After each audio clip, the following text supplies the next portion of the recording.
So I'm sure you've heard the famous Nikola Tesla quote where he said, if you want to understand the universe, think in terms of energy, vibration, and frequency. And I don't think he was just referring to understanding sort of how the universe works, but also how we can harness the power of energy, vibration, and frequency to be able to capture the magic that is contained within those three really simple words. Because as practitioners and even as human beings, I think our goal is always to be in expansion and growth, expanding our connection to the universe, to truth, to consciousness. Then I think we all want to excel at what we do. But you find that mastery behind either the healing arts or whatever we're doing. And then finally, to expand so that we can help more people, reach more people all around the world. And so I think the idea of energy, vibration, frequency is not just a good thing for our practice and to support and help our clients, but it's a really good thing to give focus to when we're looking to materialize greater evolution and growth, greater excellence in what we do, and in the expansion of our message, of magic, of the sort of stuff we do, reaching more people, helping more people. Because if you're like me, that's why you got into this industry, to help more people. And I think we can harness this idea of energy, vibration, and frequency to help our clients when they're with us, but also to help ourselves in, making a bigger impact on the planet. So let's dive in and have a little bit of a look at this. So if we take the three key aspects that Tesla was referring to, we can place our energy or the energy circle up here. We can then look at vibration, and then finally frequency. And I think there is a sequence to this, and that sequence I think is kind of important. But at the end of the day, what I think we're all, hoping or wishing for or wanting to do is to evolve, to grow our abilities, to grow our spiritual self, our energetic self, to become more connected, to understand more truth, to connect into the universe and be on that evolutionary pathway, because I think that's what we're all doing here. This is all about evolution. And for a long time, we've been caught in devolution. Ever since actually Akhenaten in ancient Egypt, the pharaoh Akhenaten, it would seem if we trace history back to when there was a fall and we started a bit of a devolutionary path, everything points back to Akhenaten and his reign in ancient Egypt. It would seem that he was maybe trying to do the right thing, but within that, it started to collapse everything we know that was natural and harmonious and sort of good. So I think now, and certainly over the last 5 or 10 years, we've really turned a corner into a more evolutionary state. So this sort of place here is more important than ever, and being able to sort of harness the energy to be able to certainly evolve more effectively and more quickly is super important. The second piece to this puzzle, obviously, is vibration. And this is where we look at excelling and excelling in the mastery of what we do, excelling as a human being, excelling as a practitioner, excelling with the tools that we have. I think is the key of what we're ultimately all trying to do. And so I think this is really where our vibration sits. Depending on how we're sort of excelling will depend on the vibration that we're sharing out in the world. And then finally, we want to get back into expansion. And I think when we evolve and we excel, we naturally step into this realm of expanding. And I think as a human group, as a society, this is ultimately where we are right now, where we're sort of heading, a focal point. And I think this is really harnessed beautifully by this idea of frequency, and potentially why frequency is such a focal point right now, because I think frequency is really helping us to get back into that expansive state, to expand that more natural state of who we are, the sort of deeper reality of who we are. And when we start tapping into this, we start tapping into the scalar universal energy that then moves into momentum. And frequency and vibration give us momentum ultimately. And then with frequency and energy, we get our identity. And I think these aspects are really, really important. If we look at it in a different way, and I kind of like to look at this as one coin with a couple of different sides. So if we take the coin idea, maybe a couple of analogies here, we can see that on one side of our, if this is our coin, on one side of our coin sits energy. On the other side of our coin sits frequency. Frequency. And the coin itself is the vibrationary tool, or the vibration. And within this, I think what we see is this beautiful sort of wave of energy out in the universe, these waves of energy out in the universe that come in and sort of bump the coin itself, which creates this vibration. This vibration then gets emitted at the other end as this sort of beautiful frequency. And again, we can sort of, take this even a little bit further. We can dive in a little bit further to help us to really sort of explain how this might work and how do we harness it in our sort of clinic environment or even in our life. And I think one of the ways to think about this is that at the energy side of the coin, and when we're talking about energy, we're talking about things like, chi, prana, these sort of energies. Obviously, from a sort of science point of view, we're talking about scalar fields, scalar energy fields. From a quantum point of view, we might be talking about M theory, which is membrane theory. All of these things pretty much represent the same thing. Energy, sits under all of these sort of things. And possibly before this, we sit in a sort of a 0 point field, 0 point field. And that 0 point field then informs or sort of creates this energy, this chi or prana or scalar field that then bumps into this coin, which creates a vibration. That vibration then creates a frequency. And I think that's a nice little model to see how that plays out. But again, if we take a bit of an analogy for this, we can think about this as the energy is the water. And the water then creates waves, which is the vibration. These waves then create patterns, various patterns in the water. And these patterns end up being our frequency. So if we want to, think about this even from a materialization point of view, we could think of the water as our intention.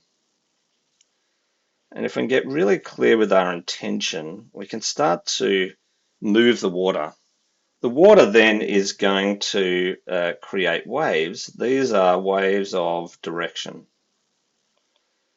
So we get clear with our intention. We then get super clear with the direction we need to head in with that intention.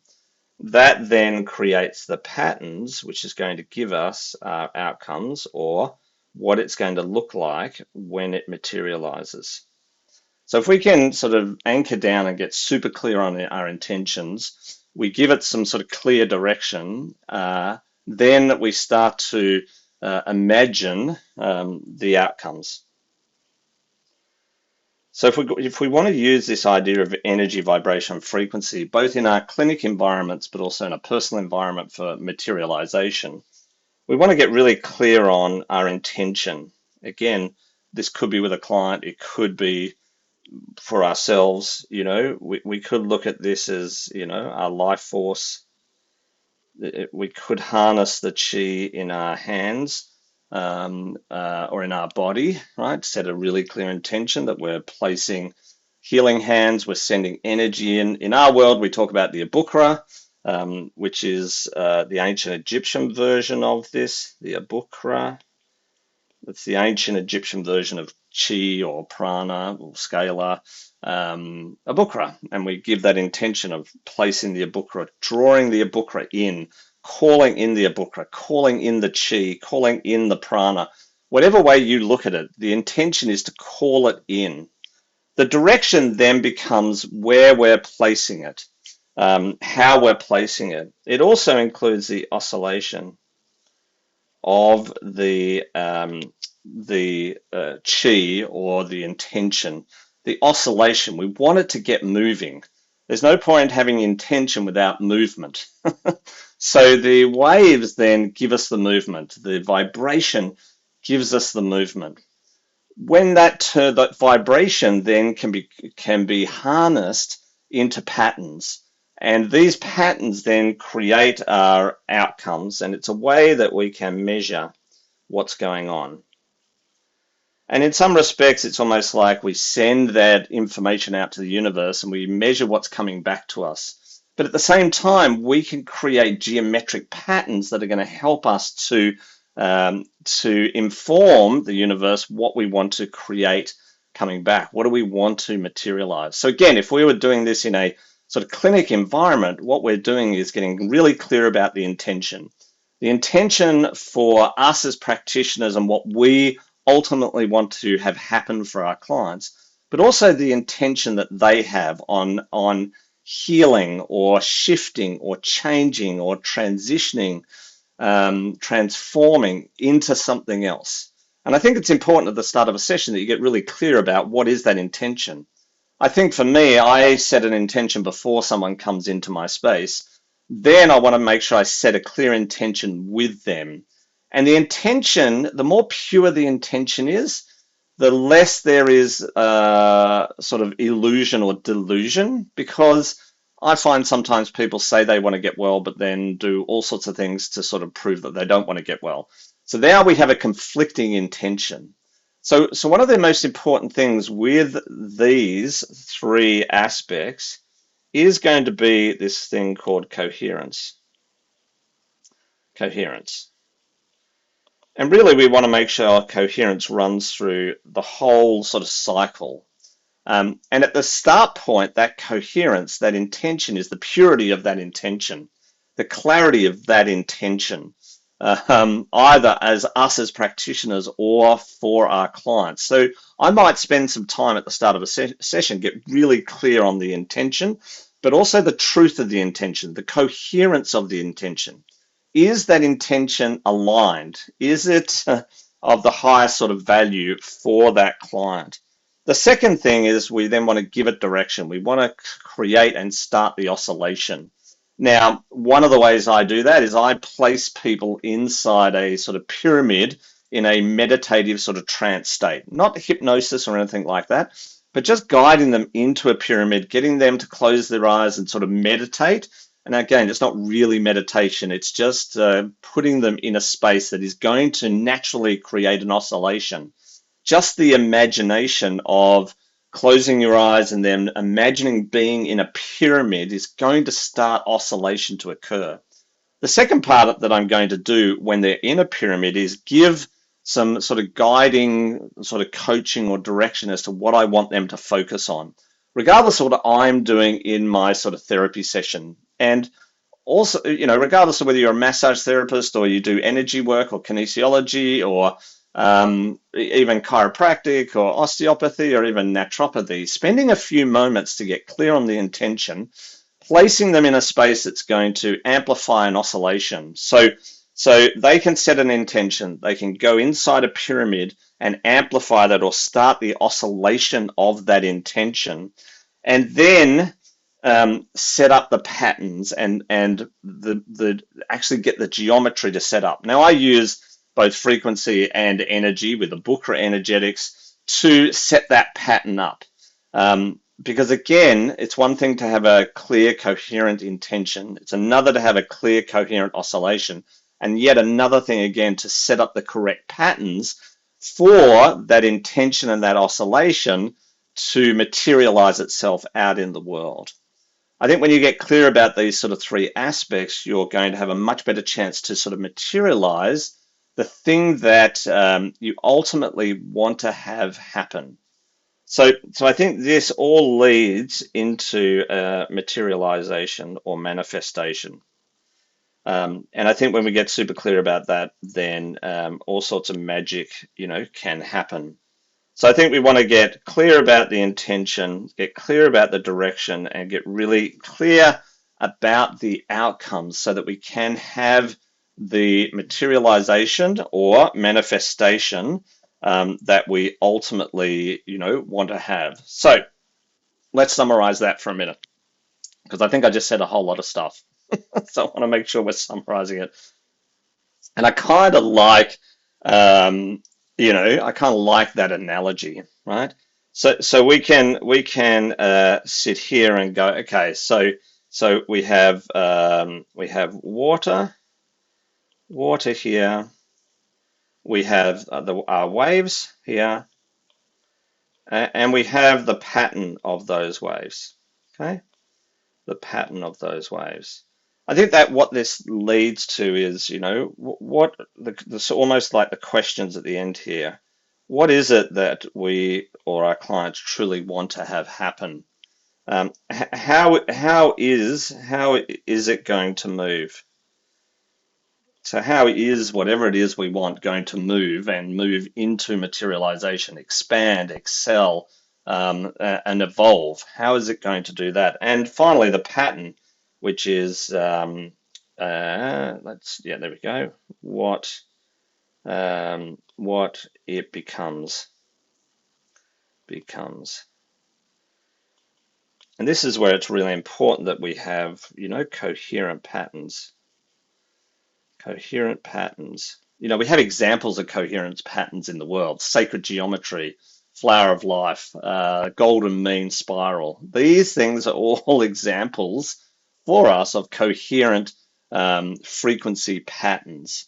So I think it's important that we get, we have those coherent frequency patterns. And, from a water point of view, we're wanting to make sure we've got that clear intention.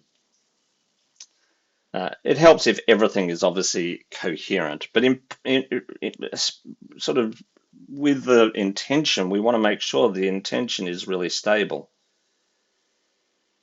And that stability comes from a greater level of truth, where we're not really kidding ourselves. We're really clear about, that intention. We have absolute crystal clarity about that intention. Yep, and truth is obviously going to help with that. I think some of our role as practitioners is to help people with truth and reality, because reality and truth are sort of the same. And we've been led into all sorts of illusions and delusions about reality, yeah, and the unreality of things. So I think when I'm talking about truth, I'm interplaying with reality and as much truth as we can find, because what is the ultimate truth? We don't know yet, right? Truth keeps unfolding. So we want to get as sort of close to that as possible. And with our waves, we want to get absolute clarity on what is it that we're, fully intending and wishing to have, happen. We're wanting to then get super clear about the direction. Where does this need to head? And from a healing point of view, that might be working with meridians, for example, and clearing the direction through meridians or chakras or energy systems. I tend to work with an Egyptian meridian system, and which we call pathways. And the key is to clear the direction of the pathways, make sure they're flowing correctly. And I think that's another thing to think about is that, this could be about flow, making sure everything is flowing. I think the other thing we can look at here is timelines. Really choosing powerfully the timelines, right? Which is really the direction we want to go in. In any moment, there are a multitude, maybe infinite timelines that are running, and we get to choose which sort of timeline we want to run on. So I like to think that in any decision we make at any moment in any time, this person doesn't look terribly happy today. Let's put a smile on their face. Let's do this better. At any moment of sort of choosing, right, choice, any given moment in time, we've been running along this timeline and we come to a moment of choice. I like to think that at a moment of choice, there's these infinite number of sort of golden threads that run out into the universe. Just its infinite number. And this infinite number potentially looks like waves, right? Looks like waves of possibility, waves of potentiality. And the minute we choose one of these, I might say, okay, I'm going to choose this line. This line then becomes the frequency we choose, and everything else collapses around it. All other possibilities then disappear and collapse. And we follow this, I mean, maybe what we might think of as sort of this golden thread that runs through, everything that we do, this beautiful golden thread that we follow. And I think this is the timeline idea. Each of those possibilities are potentially represented by varying timelines, right? So obviously there's various choices, but these can be timelines that we're running. And there can be multiple timelines running at any one given moment, right? We think we're caught in one timeline, which is the 24-hour timeline or the 60-second timeline or 60-minute timeline. That's the collective timeline that's sort of played out, but it's not the truth of timelines. Multiple timelines can be running at any given moment. And I think we saw that experience where there was a split in timelines and a majority of people stayed in one timeline and another group of people went to a different timeline. I think that works at an individual nature as well, that we can run totally separate timelines. And sometimes I see this when I've done sort of couples work where one partner's on one time and another partner's on another timeline. And until we can bring those timelines into a more coherent state or aligned state, partners will tend to separate because they're running on totally different timelines. Yeah, that's no fun, really. So we're wanting to go, get into these timeline, and this is all about choose which timeline you want to play in. And we can do this from a micro point of view in a session itself. And then finally coming into this pattern recognition where we come into sort of coherence and in particular harmony. And we come into this really beautiful coherent harmonic state. And when we come into that coherent harmonic state, then we become way more aligned with order rather than chaos. So everything starts to come into order. At the start of this, we might see that we're in more chaos at this end of the scale.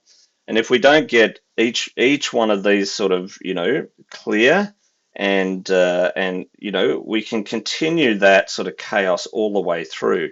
This is going to then lead to a breakdown in vitality and health and wellness and maybe abundance or the lack thereof. When we can come into this state, we can then call in a timeline of absolute abundance and in this case, order. So I think when we get really coherent, we come into harmony. We then come into a state of order, and in particular, natural order, and that allows us to really create the life or the health or the wealth or whatever it is that we ultimately want to create. So for me, this is what is so important and special about Nikola Tesla's sort of statement, if you want to understand the universe, think about energy, vibration, and frequency. I think there's a real clear sequence with this. I think it's something we can implement powerfully into our practice, regardless of what methodology you use or modality you use. I think you can overlay this into your practice, either from a sort of psychology coaching perspective, or in a sort of energy perspective, working with energy, or in a frequency perspective, or all three at the same time, if you're lucky enough to be able to excel and master that ability. And I think this is the thing that really moves the needle, that helps you to expand, or you and your clients to expand and to grow, helps you to excel both as a practitioner but also as a human being out in the world, and helps us to expand, get back into that very evolutionary, expansive state so that we can become sovereign, soul, vital, energized human beings, well and healthy and abundant, because that's absolutely what we are here to do, what we deserve, and who we truly are. Moving away from that chaos, moving away from the influence and all of the stuff that plays out, back into our beautiful sovereign soul, natural ordered state. I think that's key, and you can implement this into your practice and into your life right now. If you have enjoyed this video, if you found it helpful, please subscribe to the channel. Please also share this with family, friends, colleagues, anyone you think would gain benefit from this. And I look forward to continuing to support you on this quantum journey, either from a living point of view, living in the quantum, healing in the quantum, or thriving in the quantum. And I'll see you in the next video real soon. All right, ciao.